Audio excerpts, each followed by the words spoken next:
What you're about to experience is one man's quest to see beyond the tumultuous period we're in and to envision what lies just beyond our grasp, yet well within our reach. Welcome to Larry Rifkin's America Trends, where the future has arrived, and it's just in time.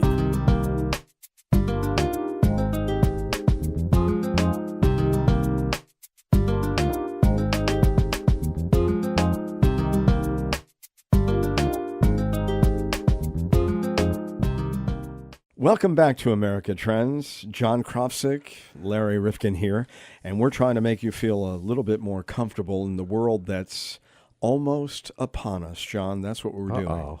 Well, people have to get ready. Look, when you go out, because you're such a flashy dresser, I mean, don't you spend some time getting ready to show yourself and strut in the world out there? That's the world's a stage. Yeah, it is. How come we treat it as if we're still behind the curtain? Why do we do that, John? And, you know, it's great when you do a podcast because we can dress any which way that we want. I've got jeans and radio. on That's today. great about podcast and Isn't radio. it? Yeah. It's great. And do we sound informal or do we sound formal? I used to wonder what people looked like behind the microphone, and I was kind of disappointed sometimes. Well, when I think that's why a saw. lot of us got into radio, John. You know, the old got a face for radio. But then I went out onto television stage, and I just, bought up Noxzema, all the products I could, and threw them on and said, maybe this can disguise You did it. well on TV. You were good. Thank you. Thank you. Well, I got to tell you, there's a song that our band has been doing called Dancing in the Dark, Bruce That's a good Springsteen. one, yes. And when he said, you know, I'm looking in the mirror and I'm really upset with my clothes, my hair, my face. He doesn't like anything about himself. How many of us feel that way at times? That's true. There are days. Yes. Yeah, you just say, I'm tired and bored with myself.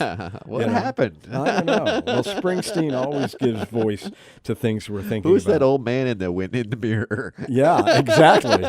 Oh, my goodness. Don't even go there. Well, today, John, we are going to be looking at the flip side of dysfunction in Washington. Oh, boy. And we're going to focus on where the action is. No, this is a positive story, really, John. Well, because that's good. we get frustrated. We look at some of the gamesmanship, the partisanship that goes on in Washington, and we say, is this ever going to change? And is there an antidote to this anywhere?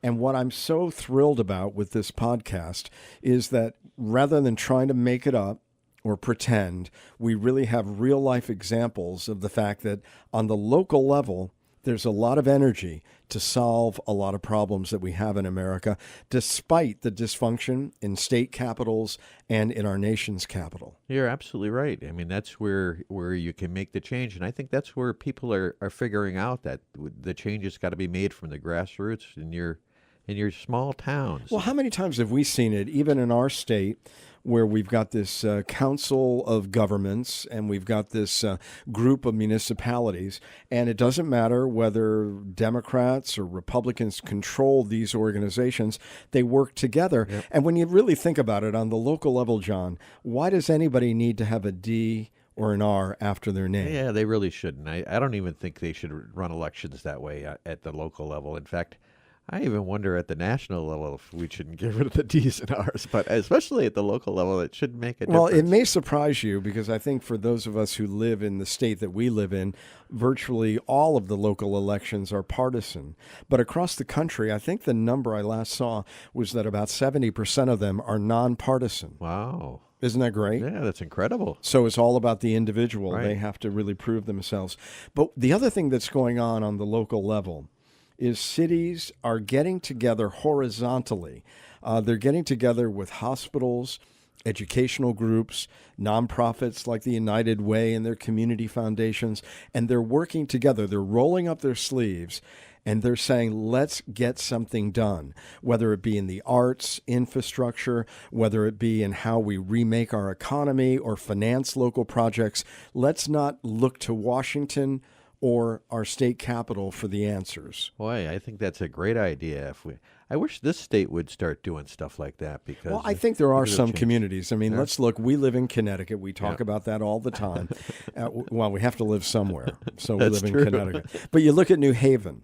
They work together often with their Chamber of Commerce, their foundation, the New Haven Area Foundation, and Yale University is involved in so many projects in New Haven. And that's an example of what we're talking about, where it's not just the local government that's trying to solve problems, but it's institutions that aren't going to go anywhere. Now, look, Yale University, as much as they have been recruited, and I remember where the governor of Florida said, well, Connecticut's such an inhospitable place. Why don't you come down here? I think they couldn't tear all the ivy off of the walls No, and bring it down there, you know. So they're staying. And they've been here since, what, 1650? Right. So they're not going anywhere. So they said, well, if we're going to be here, let's help to solve the problems. Because don't forget, the less inviting and livable, say, a New Haven, Connecticut is, when they're in competition with Cambridge, Massachusetts, and many other desirable places, they're going to attract fewer of the great You're students. absolutely right. It's to their advantage to have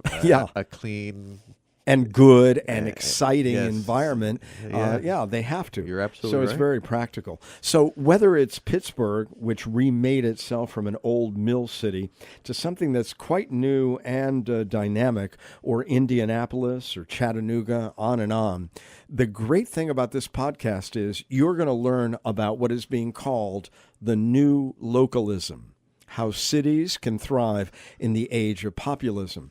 John, what's really exciting is that we're looking at the same dynamic of what it was that we were expressing in the 2016 election about frustration, grievance, and anger, really, about things not getting done. And that's still going on in Washington, where there's still this hyper-partisanship. But that same level of concern and grievance is being turned on the local level into action and solving problems. Now, that's the flip side of what we see and hear about most often. Well, that's if that's happening, that's a great thing. I'm anxious to listen to this because I think that's a wonderful thing. Absolutely, and it really is going on because Jeremy Nowak and Bruce Katz, from their various vantage points, have been studying urban environments for a very long time. And so this is something that they've been noticing, but now it's really coming into view. Bruce Katz is with the Brookings Institution, a very respected think tank, and he and Jeremy Nowak wrote this book, The New Localism, and I think people are going to be very, very pleased to hear that while America may seem to be grinding to a halt on some basis, that locally that's not the case. And thankfully, there's some level of government and networks that are working in tandem and working very well to solve problems. Well, let's listen to this. Absolutely. So, on America Trends, welcome to the new localism. With us on the line is Bruce Katz. He's the co-author of a book called The New Localism, How Cities Can Thrive in the Age of Populism. There are a lot of people, Bruce, who are very concerned about the performance of government, particularly on those levels that we seem to focus on much more than others. That means the federal government and, to some degree, the state government. But local government, I think most of us consider it to be reliable and in touch with our basic needs. But you tell us it's really a vibrant form of government today, and there's so much going on locally that we really should pay more attention to. Well, what we're saying in this book is that there's a new philosophy and practice of problem solving, not just in the United States, but around the world. When you think of the hard challenges that face societies, whether it's competitiveness or inclusive growth or even climate change, what we're seeing is a lot of the solutions are bottom-up rather than top-down. They're coming from cities and counties. They're being driven by networks and sectors of public, private, civic leaders and institutions, not by government alone, because cities are really networks. And we're seeing interdisciplinary responses rather than the compartmentalized or bureaucratic responses of, say, a Department of Transportation to congestion or a Department of Housing around just housing or homelessness. So, cities and counties have enormous amounts of power that just don't derive from the federal or state level. They have market power, they have civic power, and more they're deploying it in novel and innovative ways. And we think this increasingly is going to be the way that societies function going forward. Well, one of the differences, not necessarily in every situation that you look at in your book, but we have these nonpartisan elections often, and they're so much closer to the action, and they're working, as you tell us, with universities, medical centers, business interests, labor, and they're coming together to form new alliances and more solutions. Yeah, very much. I think at the city level and at the county level, you get rewarded for pragmatism, affirmative, energy. You get rewarded for solutions, not for obstruction. At the federal level or the state level, which have been hijacked by partisanship, a lot of the focuses are you wearing a red shirt or a blue shirt, and are you adhering to ideology or to the party line? And so we see two different kinds of Americas emerging, really, which is these higher levels of government, which in theory have the power, and these cities and counties and metropolitan areas, which are actually doing the hard business of moving the country forward. And we think increasingly, power is going to belong to the problem solvers. And if we do enough of the problem solving, it'll become infectious and hopefully, begin to reform these dysfunctional levels of government. Do you think that's possible? I know you share with us the notion that many of these cities and this new localism does permeate and does go from one community to another as they begin to talk to each other, and they're not really divided Democrat or Republican. What are you getting done in your community, and how are you doing it? And I see it even where we live. So tell us, can this bottom-up approach then affect what's going on in state government and in the national government? Well, I think the first thing that will happen is, when you're in a bottom-up world and a horizontal world where cities watch each other, observe each other, and try to adapt and adopt innovation, the first thing that will happen is we're going to codify new models of, let's say, growth, governance, and finance. We focus on Pittsburgh as a model of growth over multiple decades, where they began to invest in centers of excellence around next-generation technology, robotics, and autonomous vehicles, and machine learning. We focus on Indianapolis as a new style of networked governance, collaborative governance across multiple sectors, corporations, universities, philanthropies. And we focus on Copenhagen as a new model of finance, where they're basically identifying, valuing, and then leveraging assets, land and buildings that the government owns, to invest in infrastructure. So I think what first will happen is we'll identify these new models, and then they will begin to be adapted and adopted quickly across cities. And then those cities will begin to go back to their higher levels of government and basically say with great specificity, we're doing the hard work down here. Could you change this policy or that policy to sort of leverage even more resources or have even greater effect? I think we're going to reverse engineer policy making at the national and state level, driven by local innovation and local problem solving.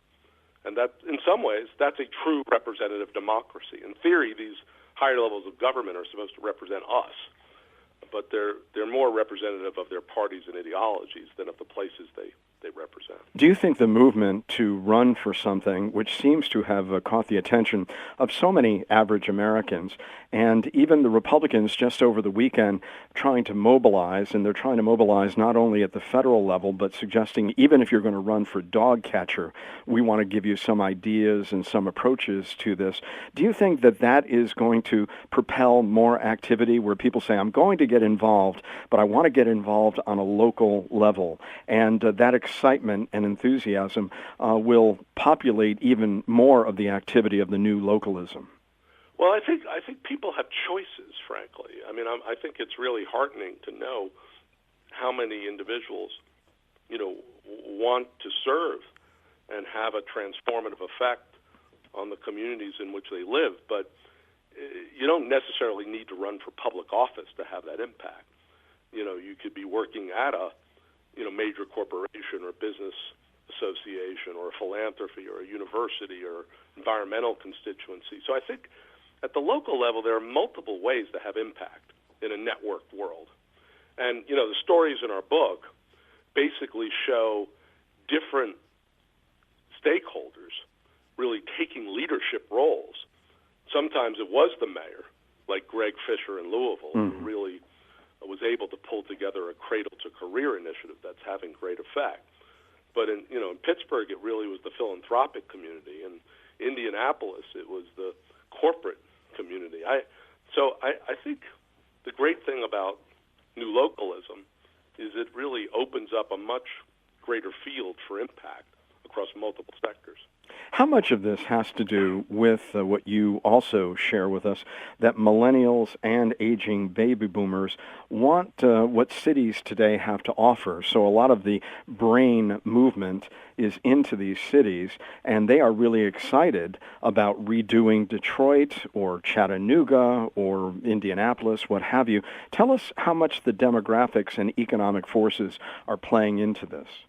Well, I think demographic preferences have shifted across a broad segment, not just in the United States, but outside the U.S. And people want communities that are of high quality and where they can live, work, and play. But I think there's also a level of economic restructuring going on where the economy, and particularly the innovative economy, is being driven by networks of universities and mature companies and startup and scale-ups and entrepreneurs. And, when you have, a network economy, what you crave is proximity and density and vitality, which basically describes cities. So it's the combination of profound demographic and market forces that are basically reviving and regenerating the cores of our cities and counties. And, once you have that kind of concentration effect, you also naturally have leaders and stakeholders from multiple walks of life trying to get stuff done. We'll return to this episode of America Trends in just a moment. If you like what we're doing here at America Trends Podcast, please don't keep it to yourself. I know there are a lot of people, John, who think, well, if I'm listening and somebody else wants to listen at the same time, maybe we're going to collide and they're not going to be able to hear us. Yeah. Is that the way the technology works? No, there's plenty of bandwidth. Everybody can listen at the same time. All right. Well, that dispels that myth. Now, you can do a number of things that would really be helpful to us. You could give us a kind rating or a review at Apple Podcasts, and that boosts what they consider to be our value and visibility. And what does that do, John? Well, that puts us in the forefront so that you can find us easier, and most important is other people can find us easier. And you can subscribe there or on our site, americatrendspodcast.com, or wherever you're listening, so we can alert you to new episodes of the podcast, which, by the way, we put out twice a week on Tuesdays and Thursdays.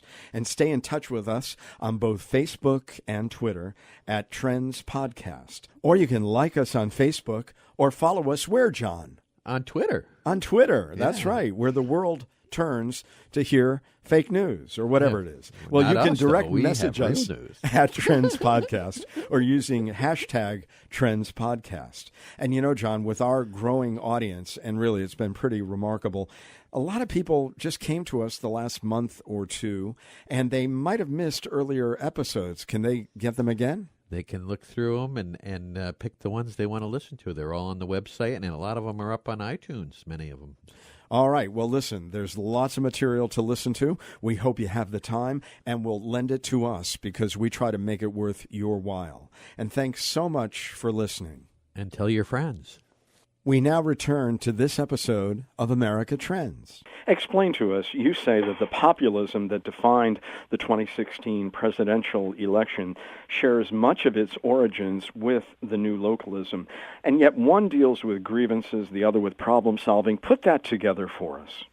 Well, there have been profound forces, particularly around globalization, that has led to large economic insecurity in not just the United States, but really all across Europe and the mature economic world. People are worried about their own livelihoods, and the potential for their children to move ahead. So populism is a way to exploit grievances. It allows for the entrance of demagogues in many respects. I mean, look at the Brexit vote in England, in Britain. which very much was a response to economic insecurity and cultural anxiety. New localism basically is a way to solve problems. It's a much more pragmatic response. It takes the same set of issues and says, well, let's roll up our sleeves and get stuff done. It's not enough just to complain about things, or to get people, sort of whipped up in a frenzy. That doesn't really resolve the problem. It just leads to more political instability. So, to some extent, new localism and angry populism have the same parentage, but they're responding to it in radically different ways. You remind us that power and problem-solving locally is not an argument against the vital importance of the federal and state government. And tell us, in this era of Donald Trump, block grants, diminished federal rulemaking, will this accelerate the new localism in some manner? Well, to some extent, the federal government in the United States has become a health insurance company with an army. So, which to some extent reflects the role it's supposed to play. It's supposed to be a safety net for the disadvantaged and for the elderly. It's supposed to protect the homeland. It's supposed to provide some common rules and regulations around the enforcement of civil rights and market behavior. So, the federal government actually has some fundamental roles that can only really be played at that level. But as the discretion and fiscal freedom of the national government begins to diminish, and their ability to actually make progress on hard challenges, what we're going to see is the elevation of the city-state as the vanguard of problem-solving here and abroad. And that's, again, because cities are networks. They're not governments. They can't be hijacked by partisanship or ideological polarization. They really have a large number of leaders and citizens who cross multiple partisan lines, who wake up every day and really just want to make their place better. It's very concrete. It's very specific. It's very tangible. And the rewards for making your own place better really reverberate and amplify. Take us to Pittsburgh, if you will. A lot of people may have left Pittsburgh at a point where it was steel mills and a lot of activity in that regard that fell away. What's happened there as an example? Well, Pittsburgh, the bottom literally dropped out in the late 1970s. And what happened is that corporations, philanthropies, great universities like Carnegie Mellon and the University of Pittsburgh, and great political leaders at the local, county, and state level filled the vacuum. And they said, we're going to have to invest in the future. We're going to have to be the best at what we do around next-generation technology. So they invested in centers of excellence around, frankly, technologies that no one even believed in at the time. Robotics, artificial intelligence, big data analytics, machine learning. We didn't even have names for these technologies 40 years ago. But that's what Pittsburgh began to invest in at scale in a sustained way. And they've become essentially an innovation playground. And, everyone who needs to be around talented faculty and students, whether it's a Google or whether it's a Disney, or Uber testing autonomous vehicles, they have to be in Pittsburgh, not because the city or the county or the state are throwing tax incentives at them. They have to be there because that's where the knowledge is. The other thing about Pittsburgh is, it has the effect of the magic square mile. Carnegie and Mellon and the University of Pittsburgh were built next to each other in the Oakland neighborhood. And again, it reinforces what I talked about before. The market wants proximity and density in order to sort of speed and accelerate the invention of new products and the commercialization of research. Pittsburgh is like an early 20th century geography that's been completely revalued in the 21st century. As much as you said this is going on globally, and you do focus on Copenhagen, you also suggest that it's a greater phenomenon here in the United States. Explain that. Well, I think in the U.S., there's always been a collaborative effort in many cities and counties across sectors. I go to many cities in the U.S. and see the mayor or the county executive, and it's not unusual to have the head of the local philanthropy or philanthropies, the heads of the universities, key employers, key business association. There's sort of a natural way in which the sectors co-govern and co-produce the economy and solutions in the U.S. Outside the U.S., there's more of a distance between the sectors because the public was expected, the government was essentially expected to be the problem solver. And therefore, there's a bit of suspicion and a lack of trust across sectors. But I think one of the resilient elements of this country, of the United States, and the reason why we can still be,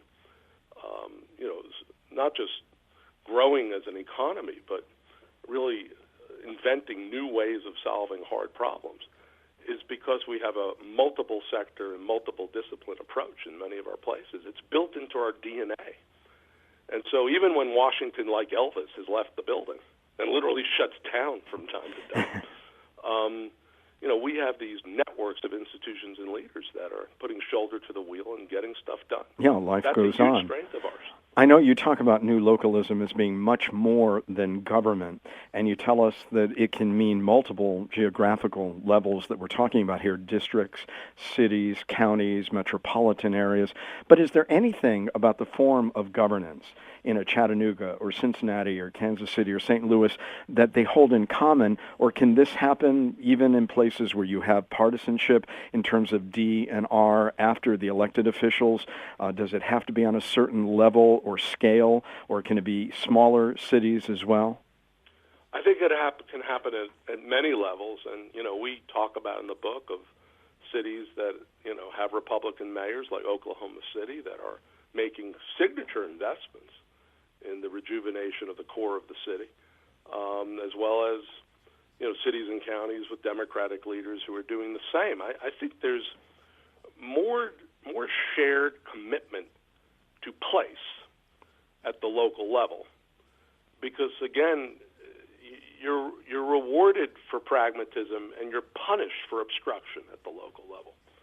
At the federal level or the state level, which again are hyper-partisanship, you tend to be rewarded at times for obstruction because you adhered to party ideology or to the party line. And so I don't think these partisan divisions matter as much when you go to the local level around the issues that we're talking about. We're primarily talking about investing in the future, investing in our children, investing in infrastructure, investing in the growth of entrepreneurs and commercialization of research.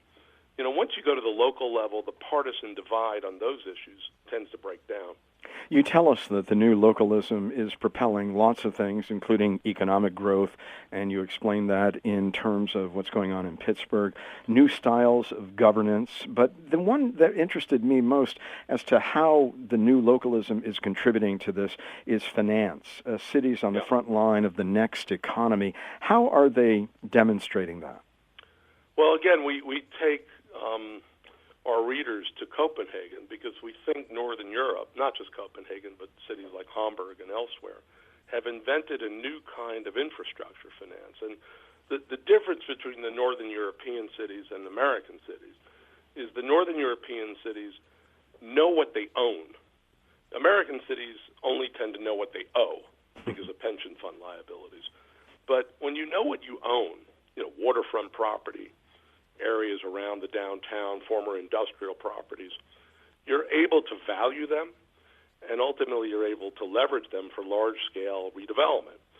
And then the difference in Copenhagen is they've created a public asset corporation, a corporation that's publicly owned and professionally managed that holds all these public assets. And the revenues from sale or the revenues from leases goes to fund a state-of-the-art subway system for the entire city. In the U.S., we tend to have either privatized management at times or just kept it totally within the public, like the New York Port Authority. Mm-hmm. And therefore, you don't get the same kind of professional management and depoliticized kinds of investments, and you definitely don't use the revenues to fund a major infrastructure investment like a subway system. In the U.S., we tend to use taxes to do that, as opposed to, the revenues from land sales. So, my view is that there is public wealth in the U.S. that has yet to be identified and ultimately leveraged. And, there's a lot of talk about investing in infrastructure. This might be the path to do it, building on the success stories of the Northern Europeans. Well, Bruce Katz, thank you for being with us today. You and your co-author, Jeremy Nowak. The book is called The New Localism, How Cities Can Thrive in the Age of Populism. And you basically sum it up this way. Power now belongs to the problem solvers, and I hope they have at it. We need a lot of problems to be solved in our society today. And if other levels of government have not found the formula, fortunately, many on the local level have, and you have brought that to our attention. Thank you so much for being with us today on America Trends. Thank you so much for having me.